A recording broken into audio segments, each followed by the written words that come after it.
Voici une version rédigée en français du briefing du jour de The Guardian, 18 juin 2025, sur l'implication de la Corée du Nord dans la région de Koursk. Brève de guerre, la Corée du Nord envoie 5000 personnes supplémentaires à Koursk, affirme la Russie.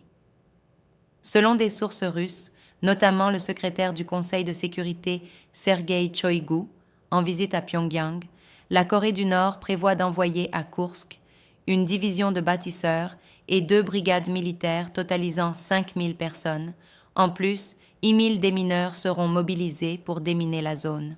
Ces renforts s'ajoutent aux 10 000 Nord-Coréens déjà envoyés dans le cadre du conflit, dont environ 6 000 auraient été tués ou blessés, selon le ministère britannique de la Défense. Contexte et implications internationales. Emmanuel Macron a dénoncé cette escale russe comme une escalade cynique, exploitant les distractions internationales pour intensifier les frappes sur Kiev.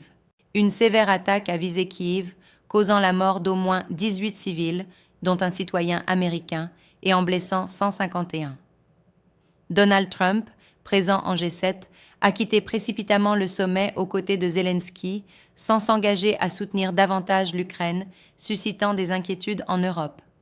L'Australie, en revanche, a ciblé la flotte fantôme russe impliquée dans le commerce illicite, sanctionnant ses activités via des pratiques frauduleuses.